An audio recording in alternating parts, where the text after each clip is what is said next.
Hello and welcome back to another Thursday edition of Whiskey Uncorked. Thursdays are where we take either a bottle that has been almost finished and do a last drops review, or I pull out a core range, generally either an introductory bottle or something that is generally accessible and available to many, and try to do a straight and to the point review and get you on your way. So today we are going to be reviewing the Glenmorangie 14-year-old, the Quinta Ruban. Now, the Quinta Ruban is known for its port cask finishing. Glenmorangie is known for being one of the pioneers of kind of cask finishing and using different kinds of wood, and they've continued that tradition up until the present day. So the Quinta Ruban, the 14-year-old, has been a favorite, I guess, for enthusiast whiskey drinkers for a long time. However, usually if I ever ask anybody about it or I hear anyone mention it, it's always with the caveat that it's not as good as it used to be. I think this is going all the way back. I believe there was a 12-year-old version of this at one point, and they increased the age, and it wasn't as good as the younger version, etc., etc., etc. Well, I haven't gotten to try that older version. So, as I've kind of said on this channel before, we got the whiskey we got, and this is what we have. So let's check this thing out and see if it's any good, and if we should be paying attention to some of these people who poo-poo it just because it's not what it used to be. All right, so let's talk about the bottle really quick. This is their new branding here. So this is the 14-year-old Quinta Ruban. It is 46% ABV. This is a 750 milliliter bottle. It does say non-chill filtered on the back. There is no mention of natural coloring, but we do know Glenmorangie to generally be entirely non-chill filtered. Or sorry, natural color. It has been aged for 14 years in bourbon and port casks. There are some tasting notes on here, which I actually didn't notice until just recently, or I haven't read them at least. And it says velvety, bold, and deep with notes of mandarin orange, dark chocolate, melted marshmallow, and peppermint. Which is interesting because I think those are really accurate notes, including the peppermint, which I found without reading that, which is, I'm very proud of that, by the way, if you can't tell. But I was like, is that peppermint? And sure enough, they agree with me as well. So with port cask influence, generally speaking, I am looking for primarily probably chocolate notes, as well as some red fruit like raspberries, strawberries, sometimes a little bit more dried red fruits, but chocolate is the one that I would probably anticipate most of the time with a port influence single malt. The other piece of information that we should talk about before we get started on the tasting notes is price. This is still a pretty affordable whiskey here around me, and I just looked it up, and at the store that I bought this at last summer, you can still get this for $59 on off the shelf, which will put it kind of in that $65 range, all in, out the door. So this is a few dollars cheaper even than a number of the 12-year-old introductory bottles that come in at that kind of $65-ish price point, with an extra 2 years of age on it, and port finishing, those casks, I'm sure, are not cheap either. So on paper, we should have a whiskey that is affordable, available, and is naturally presented and should be of a pretty high quality, given Glenmorangie's reputation. All right, let's get into the nose on this one. Yeah, I mean, it smells like chocolate. As soon as you put your nose in it, it's a chocolate bomb. There's some more other roasty notes as well.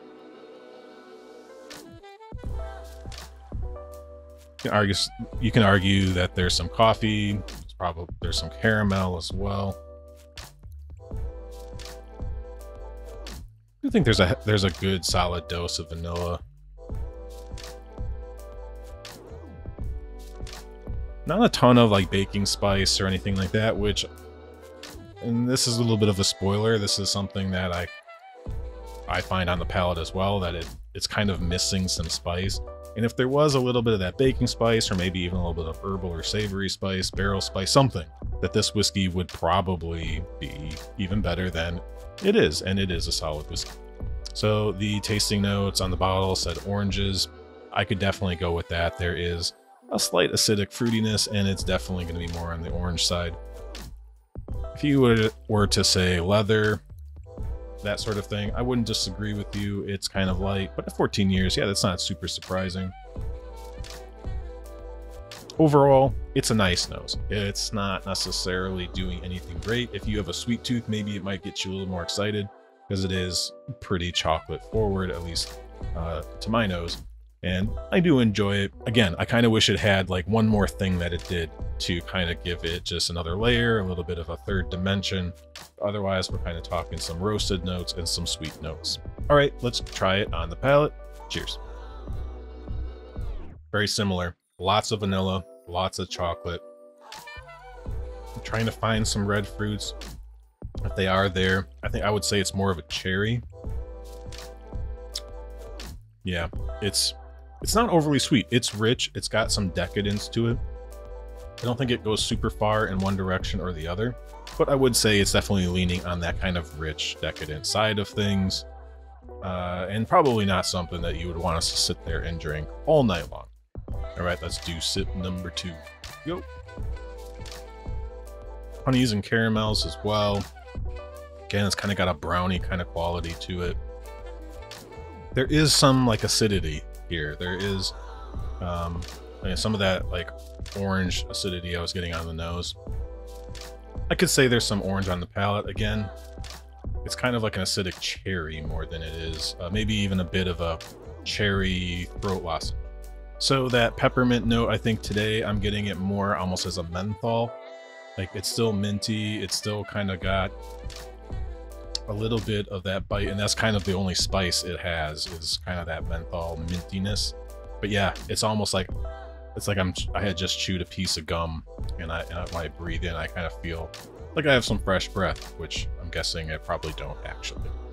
All right, one more sip, and then we'll give it a score. Solid mouthfeel. It's not super viscous, not super oily, but it's definitely got some texture to it. The finish is nice. It's not super long. It's pretty medium. It does linger on the palate for quite a while. Mostly that kind of tingly mintiness. Maybe I'm getting a little bit more of like some barrel spice. Sitting here drinking it today, some of that spicier European oak quality, and I'm getting it a little bit now. So overall, this is a tasty whiskey. There's no bones about it. This tastes pretty good. This is really solid. It's full flavored, it's rich, it's got some decadence, and then it's just solid all around.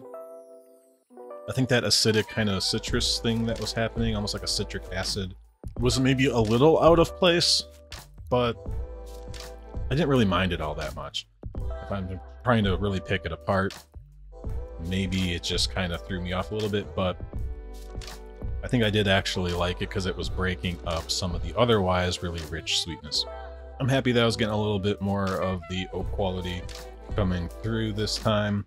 But overall, as a score, this is a nice sipper whiskey. It's almost a nice nightcap. It's a little bit desserty. I have enjoyed this bottle actually quite a bit. I don't find anything to be too... I mean, there's nothing offensive about it, I don't think. Is it a whiskey I reach for a ton? Not necessarily. Although I will say I've actually probably drank more of it than I realized. So I can definitely recommend this if you're looking for a pretty affordable, high value, desserty type of whiskey that will probably be good for beginners and satisfy more experienced drinkers as well. So for a score, I'm going to stick with kind of readjust my scoring a little bit, and I'm going to give this a 6 above average. It's really tasty. It's really good. Probably isn't creeping into that like wow territory like the Bunnahabhain 12. Now, saying that these are doing similar things is not entirely accurate, but I do view kind of Bunnahabhain as one of these kind of more richer, more decadent styles of whiskey, and that one is just, if you do these side by side, you'll kind of see that this one can't really keep up with that one. I gave that one an 8, so even dropping this down all the way to a 6 might be a little bit harsh, since I do at least see how they're kind of in the same boat.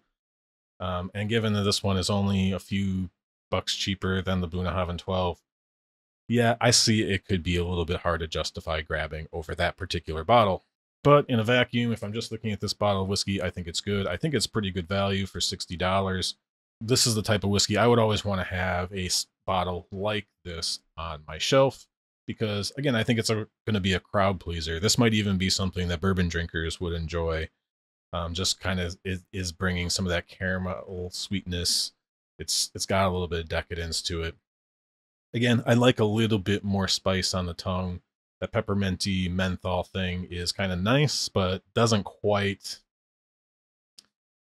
sate the urge for a little bit more of a kick from that European oak. All right, ladies and gentlemen, what do you think of Quinta Ruban? Is this a bottle that you've abandoned because it's not as good as it used to be? Is this your style? Is this a sleeper for you? Or is this just me being crazy and actually everybody just absolutely loves this? And that you're mad that I didn't give it an 8. But yeah, 6 out of 10, that's a good score. That's a whiskey I'd be happy to drink all day long. But thank you so much again for tuning in. And if you'd like to see more, please comment. But until our next video, thank you once again for watching, and cheers.